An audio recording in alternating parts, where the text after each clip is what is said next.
L'hallux valgus est l'une des pathologies du pied les plus fréquentes en consultation. Il se caractérise par une déviation progressive du gros orteil vers les autres orteils, entraînant une déformation qui affecte à la fois l'esthétique et la fonction. C'est pourquoi de nombreux patients consultent pour des douleurs, des difficultés à marcher ou des problèmes pour se chausser. Mais il y a un aspect clé qui est souvent négligé. Ce n'est pas seulement un problème structurel, c'est aussi un problème musculaire. C'est là qu'intervient l'abducteur de l'hallux.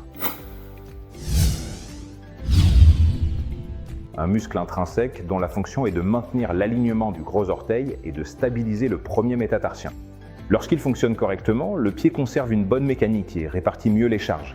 Mais lorsqu'il perd en force ou en coordination, l'orteil se dévie, l'appui est modifié et des surcharges, des douleurs et de l'instabilité apparaissent. C'est pourquoi son renforcement est essentiel dans le traitement. Cependant, tous les exercices ne l'activent pas de la même manière.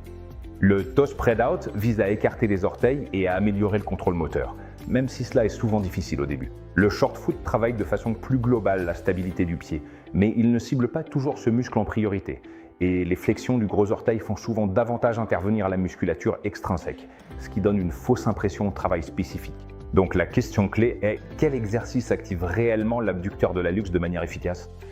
Et ici, l'électromyographie nous apporte la réponse, car en comparant différents exercices, on constate qu'ils ne produisent pas tous le même stimulus.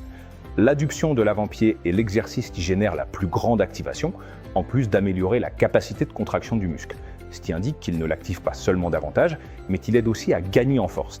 Et il présente un autre avantage important. Il est plus accessible pour les patients souffrant de douleurs ou de déformations avancées, car il nécessite moins de mobilité et réduit les compensations, ce qui permet de concentrer le travail sur le contrôle du premier métatarsien avec moins de complexité et plus d'efficacité.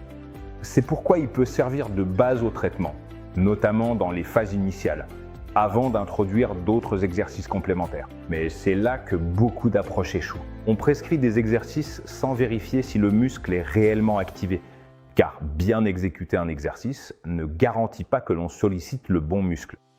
Et c'est là que l'électromyographie permet d'objectiver si l'abducteur de l'hallux s'active, dans quelle mesure et comment il évolue, éliminant ainsi le tâtonnement et permettant d'ajuster le traitement avec précision.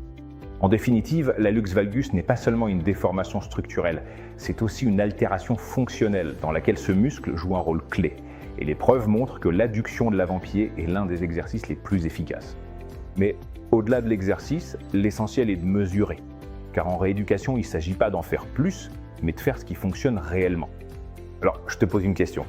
Es-tu sûr que les exercices que tu prescris produisent un réel changement? Si tu ne mesures pas, il est facile de se tromper. C'est pourquoi, si tu veux améliorer tes résultats, découvre comment intégrer l'électromyographie dans ta pratique pour valider l'activation musculaire et ajuster le traitement avec précision.